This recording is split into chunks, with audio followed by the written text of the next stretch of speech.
soyez bénis. Si vous rejoignez maintenant, soyez bénis aussi en ce temps de proclamation de la parole de Dieu. Merci Daniel pour les projections, ou la projection donc du PowerPoint. Vous pouvez aussi me le mettre sur l'écran, comme ça je vais un petit peu mieux suivre ma prédication. Que votre cœur ne se trouble point. Ce commandement, Jésus l'a donné à ses disciples, pas à la foule, à ses disciples. Et on va voir le contexte dans lequel nous pouvons lire cette proclamation. Avant cela, au slide suivant, il y a un petit slide d'une personne qui peut être angoissée, qui peut être troublée. Il y a déjà nos vies que nous voulons mener avec grâce, avec persévérance, et en plus les éléments géopolitiques qui viennent encore se rajouter sur ce qu'on peut traverser durant notre vie, ça fait beaucoup. Et il y en a plusieurs qui hâtent la venue du Seigneur pourvu qu'il vienne vite, le Seigneur. Amen. Parce qu'on ne sait plus trop où on en est au niveau de l'horloge eschatologique, mais nous savons que nous sommes de toute manière depuis bientôt 2000 ans dans les derniers jours qui durent. Dans les derniers jours, vos fils et vos filles prophétiseront, vos vieillards auront des songes. Tiens, je suis étonné, j'ai un petit peu plus qu'un temps, des songes, etc. Donc on voit la fin des temps qui a déjà commencé il y a bientôt 2000 ans. Et si Jésus a annoncé cette fin des temps il y a bientôt 2000 ans, combien de fortes raisons nous sommes vraiment au retour du Seigneur avec tout ce qui se met en place. Et si vous le permettez, nous voulons voir ce que la parole de Dieu nous dit.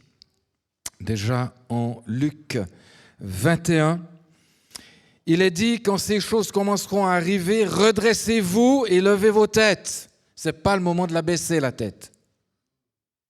Il y en a un qui voudra encore te taper sur la tête pour que tu la baisses encore plus. Et Jésus demande de la résilience là. Redressez-vous et levez vos têtes. Ça demande un engagement là. Ça demande une prise de conscience et de position. Amen.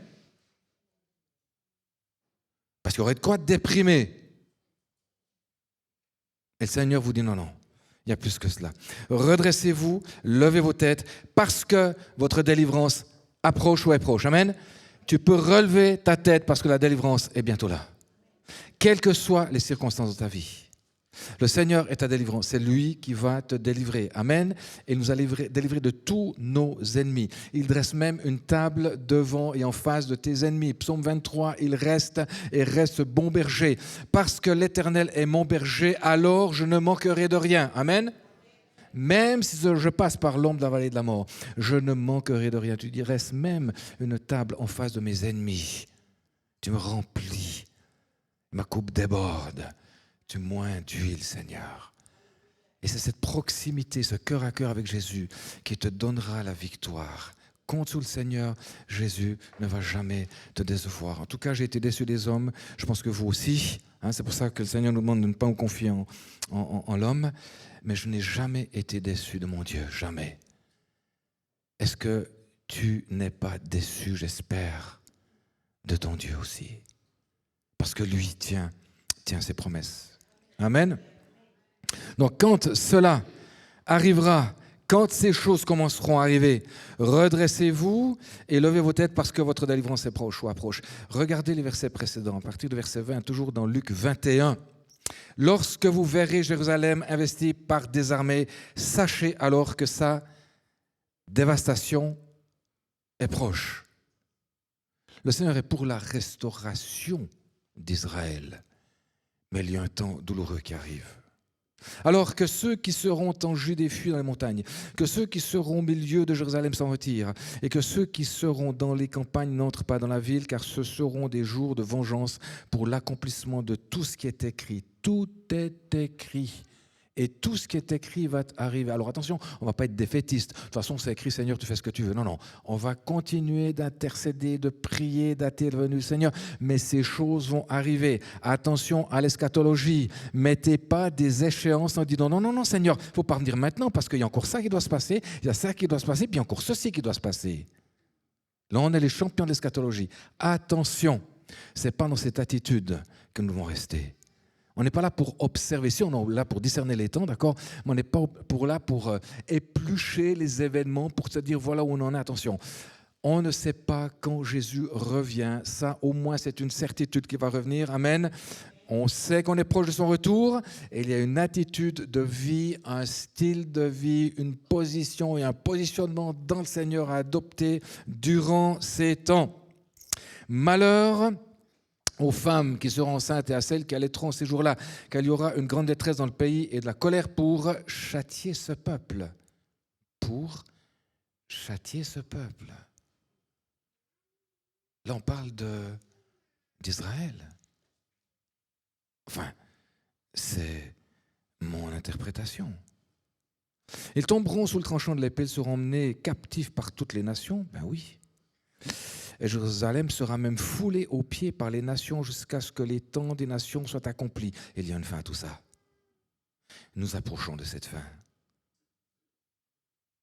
Il y aura des signes dans le ciel, la lune, dans les étoiles, et sur la terre une angoisse des nations qui ne sauront que faire au bruit de la mer, c'est-à-dire les flots de la mer, ces peuples et ces peuplades qui vont commencer vraiment sérieusement remuer comme ces flots, et les hommes rendront même l'âme de terreur dans l'attente de ce qui surviendra pour la terre, car les puissances des cieux seront ébranlées. Alors on verra le Fils de l'homme venir sur une nuée avec beaucoup de puissance et de gloire, et c'est là que nous plaçons le verset que nous allons lire, et quand cela commencera d'arriver, redressez-vous et levez la tête parce que votre délivrance approche. Bien-aimés, nous devons être prêts pour ces temps, être proches du cœur de Dieu. Ces temps se sont déjà partiellement accomplis, nous le savons, avant l'an 100 de notre ère après Jésus-Christ, mais il y a encore une autre phase qui est en train d'être amplifiée, nous le savons. L'eschatologie a plusieurs accomplissements. Est-ce que tu es prêt à ces temps? Est-ce que tu es prêt pour ces temps? Est-ce que tu seras à temps prêt pour ces temps qui arrivent? Et il leur dit une parabole, voici le figuier. Vous voyez le figuier, tous les arbres. Et dès qu'il bourgeonne, vous savez vous-même, en regardant que l'été est déjà proche.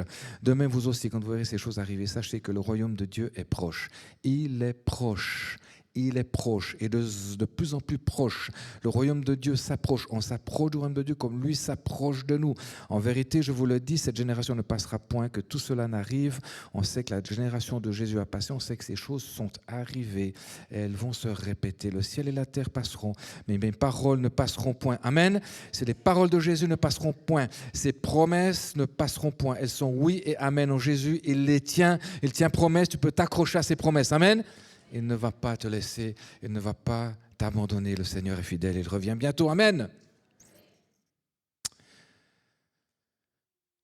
Prenez garde à vous-même. Verset 34, par crainte que vos cœurs ne s'apesantissent par les fumées du vin et de l'ivresse et par les soucis de la vie, que ce jour ne fonde sur vous à l'improviste comme un filet. Ce que je disais avant, on a déjà tellement de difficultés dans nos vies, c'est déjà des galères. Rien que l'administratif, ça me prend des plombs pour le faire. Et puis encore ces éléments qui sont en train de se secouer autour de moi. On est tous dans la même barque, les amis. Oui, les impôts et tout ça. Ça revient chaque année. Pourtant, ils savent combien je gagne depuis des années. Mais ça revient. Il faut faire le point. Il faut trouver tous ces justificatifs. Il y en a un qui rit, là, je crois qu'on est deux là ce matin. Ça nous prend la tête, ça me prend la tête. 6 mois avant de remplir mes impôts, ça me prend la tête. Mais qu'est-ce qui se passe au niveau géologique aussi? Il y a de quoi faire une grosse déprime, bien aimé. Ça détend un petit peu là. On est tous dans la même barque. Et l'ennemi voudrait rendre ces choses pesantes.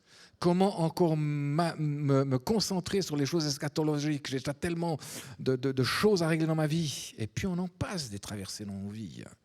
Et l'ennemi voudra en rajouter une couche pour te détourner de ces choses. Mais ce qu'il faut, c'est vraiment garder ton cœur proche de Jésus. Vraiment. Parce que les choses, y compris les impôts, vont passer. Oh là là, heureusement. Heureusement que tout ça va passer. Mais on va être fidèle dans ces choses. Amen. On va vraiment persévérer dans ces choses. Ils ne vont pas nous avoir. Seigneur, merci de nous donner la force d'aller de l'avant dans tout cela.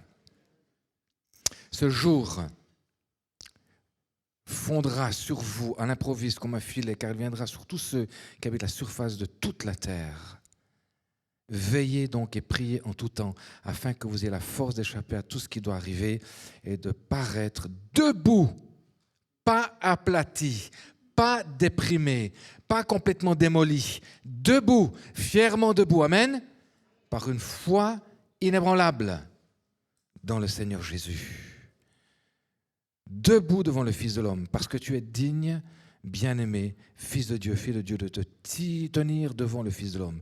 Pendant le jour où Jésus enseignait dans le temple, il allait passer la nuit au mont des Oliviers, bien sûr, parce qu'il était devant son Père et tout le peuple dès le matin se rendait vers lui dans le temple pour l'écouter.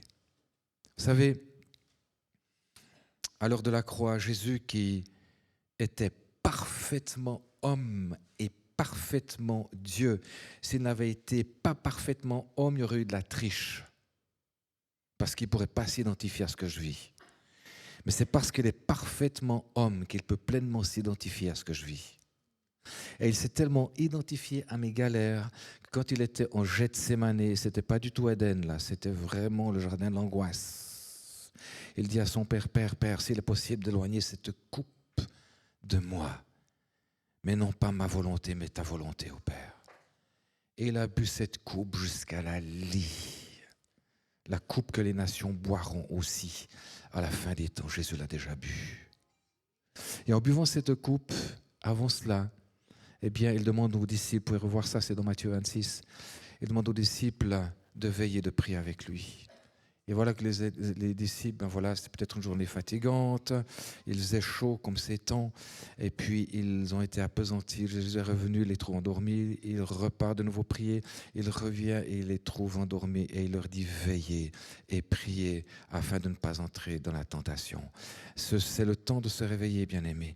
C'est le temps de veiller et prier plus que jamais. Je ne mets pas la pression, mais c'est cela vraiment.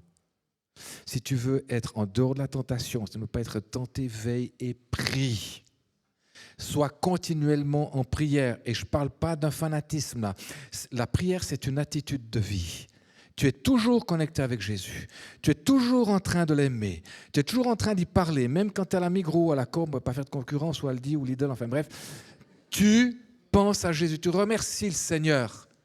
Tu prends Jésus avec toi parce que Jésus veut que tu le prennes avec lui.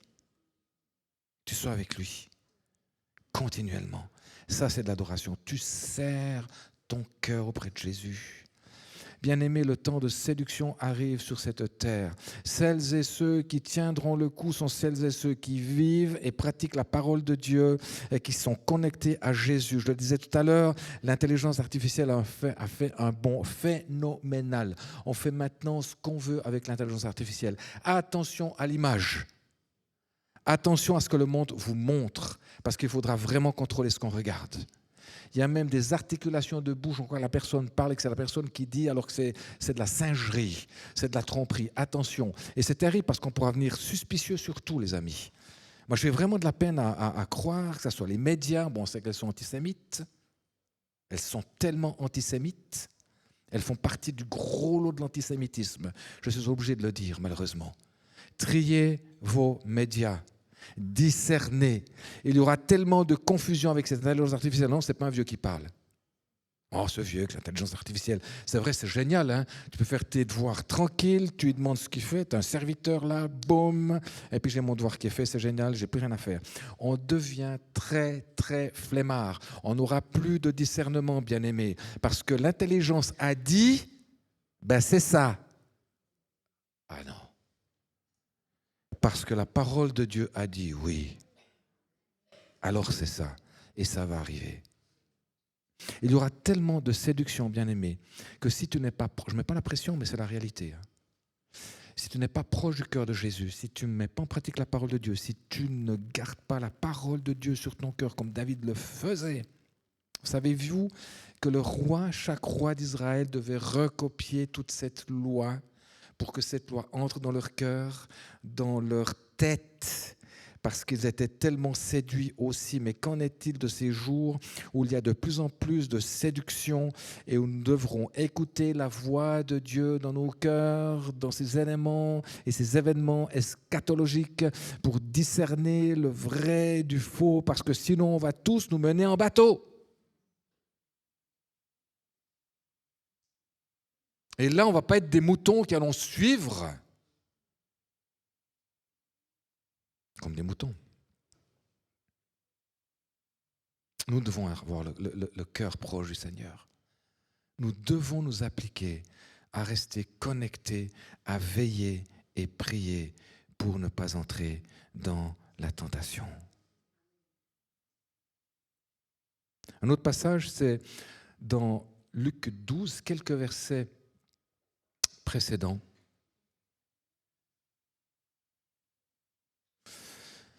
Car là où est votre trésor, là aussi sera votre cœur. Et à la suite, je suis désolé, c'est du petit, hein, vraiment, vraiment, ça va? Ouais, on sent pas mal là quand même, hein? Ouais. J'espère que vous avez vos paroles, la parole de Dieu, vous avez peut-être vos supports portables.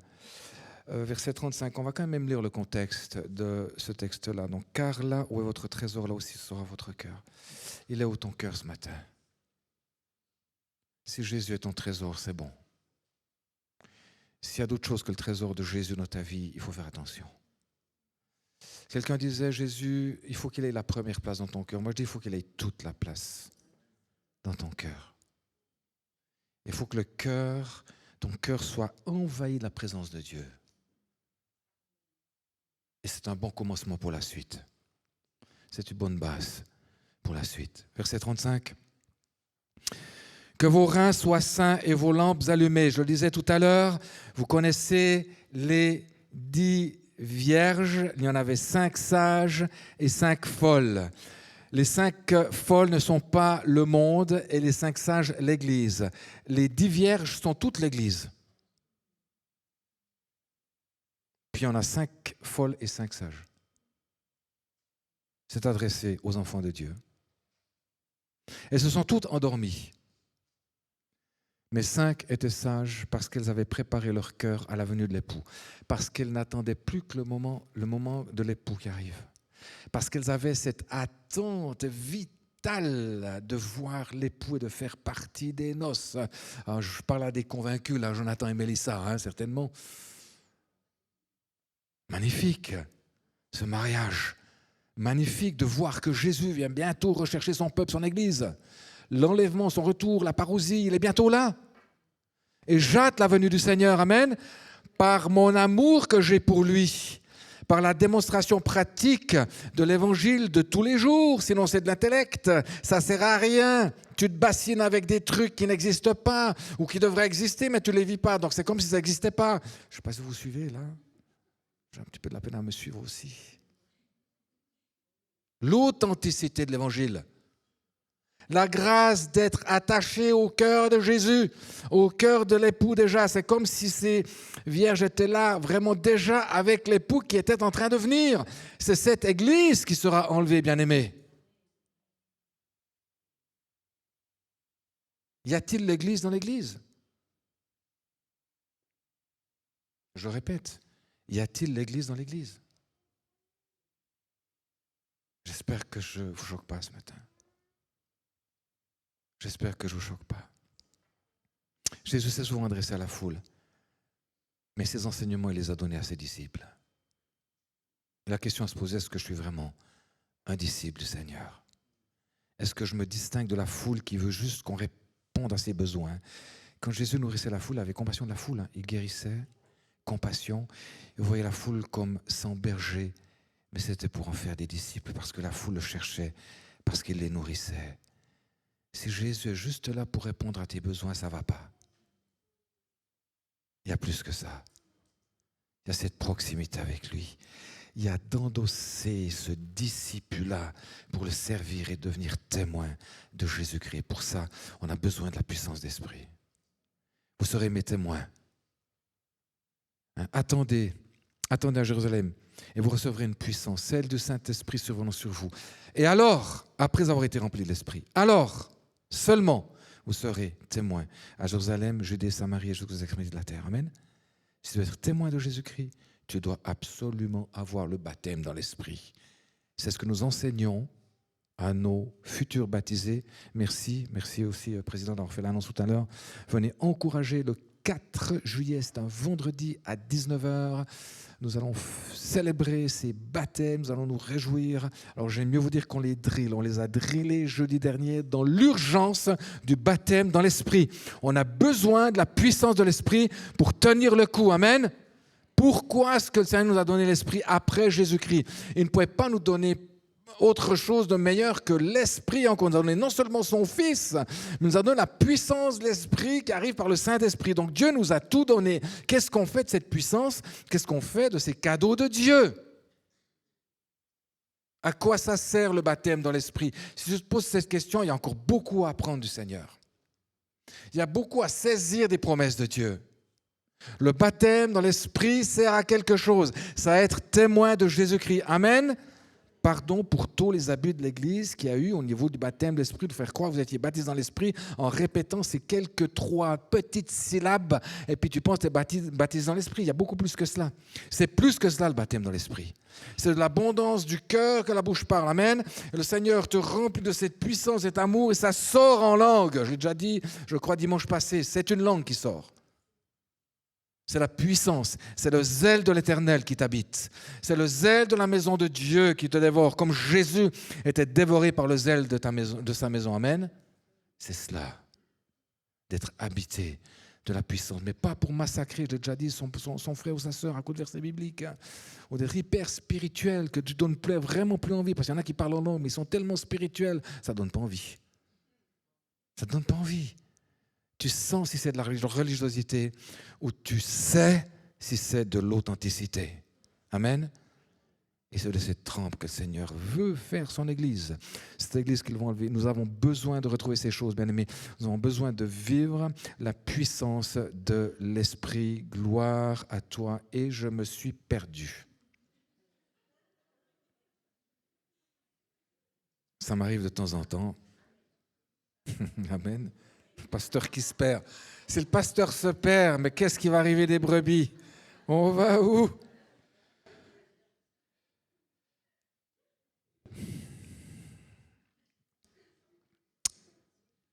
Non, mais vraiment. Hein,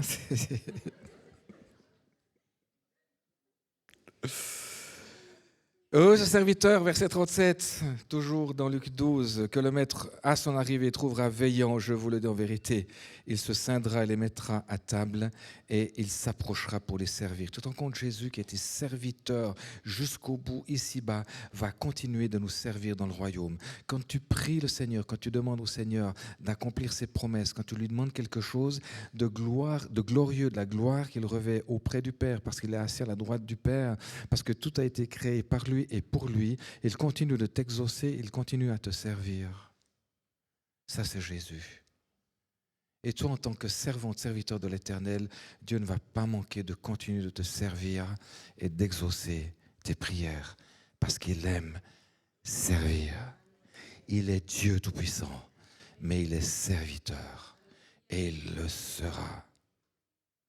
Quand on verra le Seigneur, bien-aimé, nous serons époustouflé, à plat ventre devant lui, de le voir si humble. Et c'est ce qui fait sa gloire. L'humilité de Dieu. Parce qu'il faut être humble pour donner un fils à la croix comme ça. C'est pour ça que Dieu résiste aux orgueilleux et qu'il fait grâce aux humbles.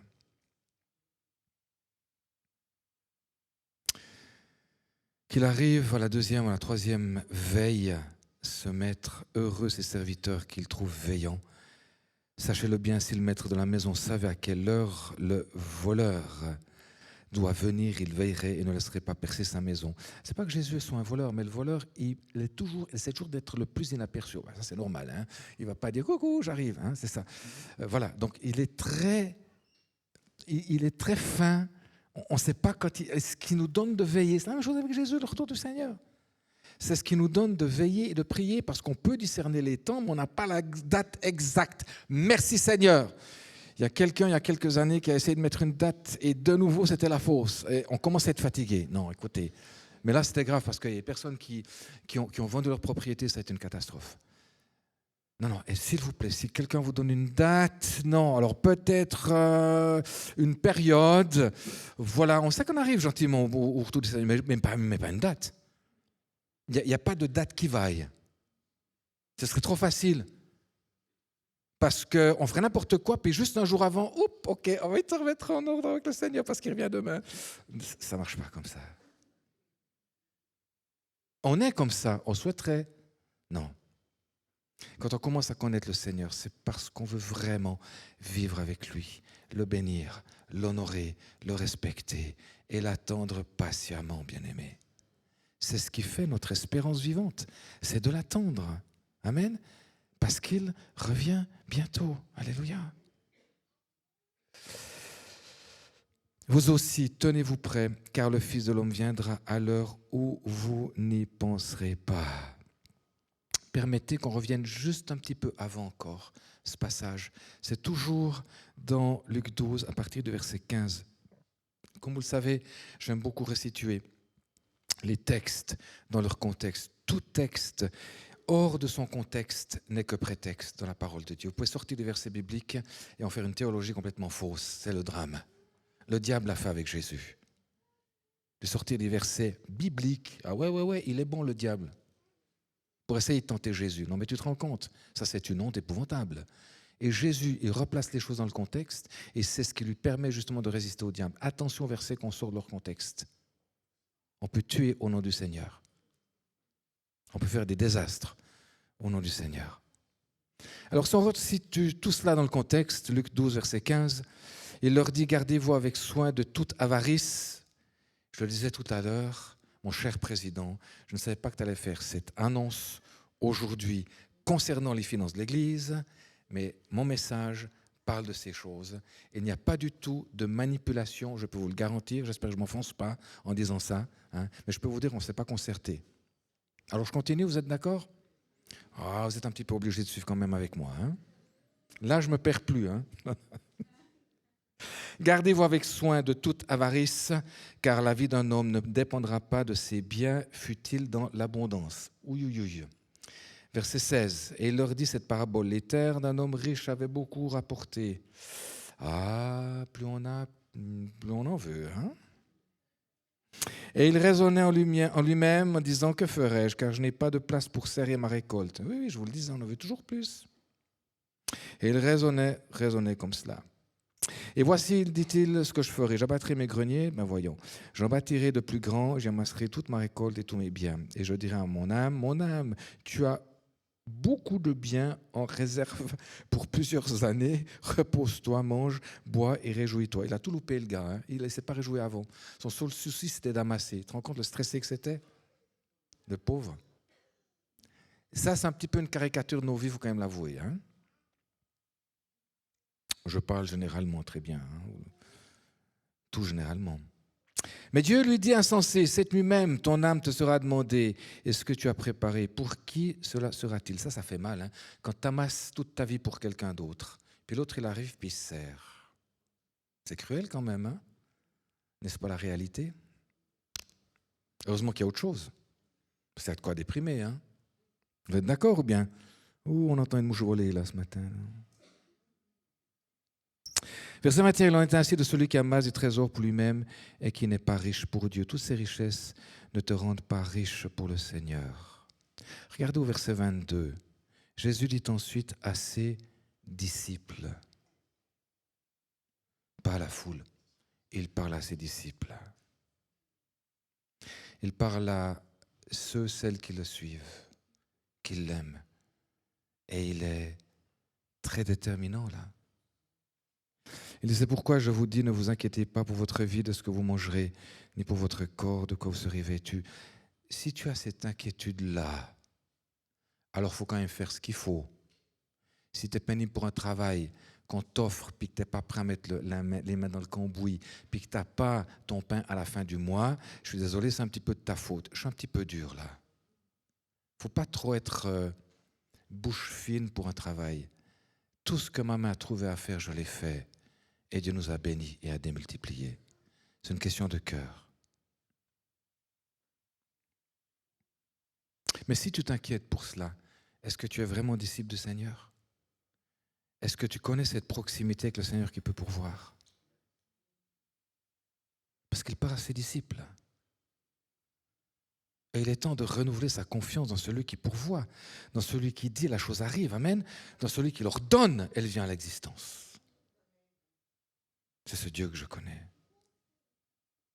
La vie est bien plus que la nourriture et le corps plus que le vêtement. Tu as la vie, réjouis-toi. En plus la santé, réjouis-toi doublement. C'est tout bon pour aller bosser. Profite pas du système. Je ne sais pas ce qui m'arrive aujourd'hui. Profite pas du système. Ne profite pas du système. Ça va te rendre flemmard et encore plus flemmard. Et plus tu es flemme, plus tu vas râler, plus tu vas être dans ce cercle vicieux de bringuer, de réclamer. Oh, il y a mon café qui s'est renversé, tu commences à jurer dans ton salon parce qu'il y a quelques petites taches sur ton tapis. On se reconnaît là. Des fois, je me fatigue d'être comme ça, bien-aimé. Il y a d'autres problèmes dans la vie.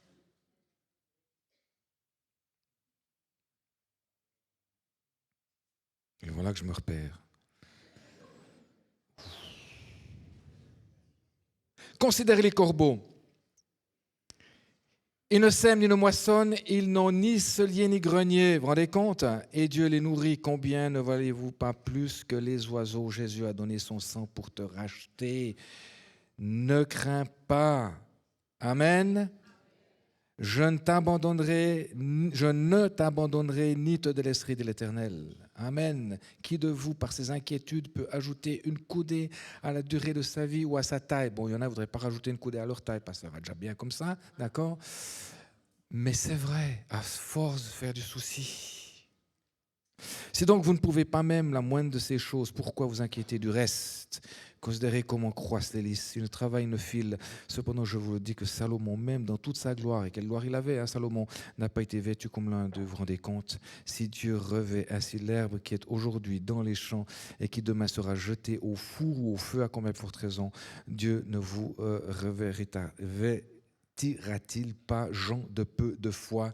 Il le dit aux disciples et il traite ses disciples de gens de peu de foi. Bon, on sait qu'ils n'avaient pas beaucoup de foi, les disciples, mais il parle à des disciples, là. Aux disciples, pas aux foules. J'en suis où ce matin en suivant le Seigneur? Verset 29. Vous ne cherchez-vous pas, et vous ne cherchez pas ce que vous mangerez et ce que vous boirez, et ne soyez pas inquiets, car toutes ces choses, ce sont les païens du monde qui les cherchent. Votre Père sait que vous en avez besoin. Amen. Que plusieurs soient libérés aujourd'hui. Si tu fais ton dû, si tu te lèves le matin, si tu vas bosser, si tu te donnes la peine, si tu es sérieux, si tu prends ce que Dieu te donne, le Seigneur va démultiplier, j'en suis convaincu. J'en suis convaincu. Le Seigneur va être fidèle. Il ne revient pas sur ses promesses. Amen. Cherchez plutôt le royaume de Dieu et toutes ces choses vous seront données par-dessus. Ne crains point, petit troupeau, car votre Père a trouvé bon de vous donner le royaume. Vous vous rendez compte? Dieu vous donne le royaume. Dieu vous donne le royaume éternel. Amen. C'est bien de l'entendre dans ces choses qui passent, de savoir que Dieu nous donne le royaume éternel. Alors, bien sûr, qu'est-ce qu'il leur dit? Le verset 33, là là, vendez ce que vous possédez et donnez-le en aumône. Faites-vous des bourses qui ne s'usent point. Oui, je lis la parole de Dieu, je m'en parle là, je lis la parole de Dieu. Un trésor inépuisable dans les cieux où le voleur n'approche point et où la teigne ne détruit point. Je l'ai déjà dit ici, si tu recherches la postérité, si tu as la postérité dans ta vie comme but, tu vas te fatiguer. Si la postérité est donnée comme conséquence, amen. Mais que ça ne soit pas un obstacle à l'avancement du royaume de Dieu. Amen. Jouis de ces choses, mais que ça ne soit pas un obstacle pour l'avancement du royaume de Dieu, parce que Dieu t'a donné par-dessus tout le royaume. Et ces choses sont secondaires. Combien de lassitude, combien de misère, combien de solitude dans ces grandes maisons, toutes belles, magnifiques, des magnifiques jardins, et tu te sens seul dans cette grande maison. Parce que tu n'es pas dans la maison de l'Éternel avec ton cœur. Parce que tu n'as pas l'attitude comme David qui dit « Seigneur, j'aimerais habiter dans ton temple jusqu'à la fin de mes jours. » Amen. Que votre cœur ne se trouble pas. Merci de mettre encore Jean 14, les premiers versets 1 à 6. Que votre cœur ne se trouble point. Croyez en Dieu, croyez en moi, ayez foi en Dieu, croyez en Jésus. Il a tout accompli, amen. Vous êtes fils et fils de la résurrection, Jésus, amen. S'il vous a donné la résurrection, il va donner tout par-dessus. Il y a plusieurs demeures dans ma maison de mon Père. Alléluia. Si cela n'était pas, je vous l'aurais dit, je vais vous préparer une place. Et lorsque je m'en serai allé, que je vous aurai préparé une place, je reviendrai, je vous prendrai avec moi, afin que là où je suis, vous y serez aussi. Le ciel est ta demeure éternelle. Amen. Porte tes yeux au ciel. Ta maison, un jour, elle va passer à tes enfants. Amen. Ils seront bénis, tes enfants. Mais c'est passager. Tu as une place que Dieu et Jésus te placent et te préparent auprès du Père. Amen. Au ciel. Tu es citoyen du ciel. Bien sûr, tu es citoyen terrestre aussi, mais tu es citoyen du ciel dès le moment où tu places ta confiance dans le Seigneur, que tu restes disciple de Jésus-Christ. Amen. Vous savez où je vais, vous savez où je vais, et vous en avez le chemin. Et Thomas lui dit, Seigneur, nous savons où tu vas, comment pouvons-nous en savoir le chemin? Jésus lui dit, je suis le chemin, la vérité, la vie. Nul ne vient au Père que par moi. Jésus a le but de t'amener dans les bras du Père, où tu vas vraiment te sentir à la maison. Amen. Et j'ai déjà dit, la vérité ne se défend pas, la vérité ne se prouve pas, la vérité, elle se rencontre par la personne de Jésus. Je ne suis pas là pour argumenter pour la vérité ou contre la vérité. Ce que j'ai à vous présenter, c'est Jésus. Et si je présente Jésus, je présente la vérité. Et non seulement la vérité, mais je présente le chemin et la vie. Jésus est le chemin, la vérité, la vie, point final. Tu as Jésus, tu as la vérité. Tu n'as pas Jésus, tu restes dans le mensonge. C'est radical. Je sais, ça énerve de dire ça encore aujourd'hui. Mais si j'ai ma connexion avec Jésus, lui qui est le chemin, la vérité, la vie, j'ai tout. Et Jésus m'amène au Père. C'est tellement facile. De moins en moins, vous entendrez ces choses autant clairement. De plus en plus, on va vous confondre pour dire oui, la vérité c'est relatif, la vie c'est relatif, c'est un concept, n'est-ce pas la vie? La vérité c'est un concept, il faut argumenter pour trouver la vérité. Non, non, tu rencontres Jésus, tu as la vérité, point final. Je sais, c'est radical, mais ça m'aide, ça simplifie, ça met tout le monde d'accord. Tu es soit d'accord avec la parole de Dieu, ou tu n'es pas d'accord avec la parole de Dieu. Si tu n'es pas d'accord avec la parole de Dieu, tu restes dans le mensonge. Si tu n'es pas d'accord avec la parole de Dieu, tu es avec Jésus-Christ, tu es dans la vérité. Amen. Parce que Jésus, c'est la vérité. Pilate, devant lui, et devant Jésus, il dit, mais qu'est-ce que la vérité? Il était dans le même phénomène. Mais il ne savait pas qu'il avait la vérité devant lui. Et quand tu as Jésus devant toi, tu as la vérité. Qu'est-ce que tu en fais de cette vérité? Est-ce que tu l'acceptes? Est-ce que tu la prends avec toi pour rester dans la vérité? Ou bien tu restes dans le mensonge, dans toutes ces balivernes que le monde essaie de mettre dans l'évangile? C'est radical, hein? Nul ne vient au Père que par moi. On va prier. On va se lever. Seigneur, merci pour ta parole qui est vivante. Seigneur, nous ne voulons pas déroger à cette grâce de proclamer ta parole, de rester puissamment, Seigneur, inspiré dans la vie de l'Esprit. Tout ce que tu nous as donné, Seigneur, ça sert, j'espère, à quelque chose. Tout ce que tu as fait pour nous, Seigneur.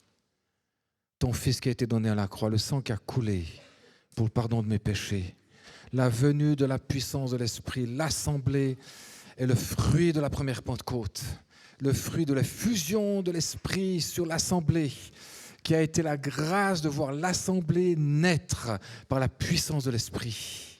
Nous sommes tous fils, filles de la Pentecôte. Nous te bénissons, Seigneur, de ce que tu veux nous remplir de la puissance de l'Esprit, de ces choses véritables, éternelles, qui ne changent pas, qui sont vérité parce que nous sommes attachés à la vérité. Toi, Jésus, qui est le chemin, la vérité et la vie. Seigneur, merci de nous conduire selon ton cœur et nous donner de rester attachés à toi, Seigneur, dans toute la séduction qui vient. Seuls tiendront celles et ceux qui sont attachés juste à Jésus. Ce n'est pas du radicalisme, on le sait, c'est la parole de Dieu. De rester un avec le Seigneur, comme Jésus a dit, restez unis. Comme moi et le Père, nous sommes un. Soyez un dans le Seigneur par la puissance de l'Esprit. Amen. Gloire à Dieu. On va appeler Maria et Alexandra. Elles partent en mission en Équateur, c'est ça, en Amazonie, venez seulement. Et puis, elles vont pendant 1 mois et demi servir là-bas une mission que la maman a servie, qui est partie, ça fait déjà 1 année. Et puis, peut-être, levez-vous aussi, on va les accompagner par nos prières. Elles ont demandé que l'Église les envoie. Voilà, comme ça, on va prier pour elles, qu'elles puissent porter du fruit là-bas. Seigneur, nous te bénissons pour Maria et Alexandra. Vous pouvez étendre vos mains. Seigneur, merci de les conduire selon ton cœur. Seigneur, qualifie-les et surtout, Seigneur, renouvelle-les dans la puissance de l'Esprit. On l'a entendu tout à l'heure, vous recevrez une puissance survenant sur vous et vous serez mes témoins, Jérusalem, Judée, Samarie et jusqu'aux extrémités de la terre. Elles sont envoyées aux extrémités de la terre. Seigneur, nous te prions maintenant de le revêtir de la puissance de l'Esprit, Seigneur, de l'onction de l'Esprit dans le nom de Jésus. Qu'elles reçoivent la puissance de l'Esprit, Seigneur, qu'elles soient renouvelées dans la dimension de la puissance de l'Esprit pour véritablement être ces témoins, Seigneur, témoins de Jésus-Christ, là où tu les envoies, avec ta lumière, ta grâce, ta puissance. Nous te prions pour les familles représentées aussi, Seigneur, merci de les bénir. Dans le nom de Jésus, Amen. Prépare-toi à la rencontre de ton Dieu parce que Jésus revient bientôt. Shalom, soyez bénis, que Dieu vous bénisse dans vos familles. Soyez aussi bénis, à la prochaine. Merci, on reste ensemble dans le Seigneur. Amen. Soyez bénis, merci, au revoir.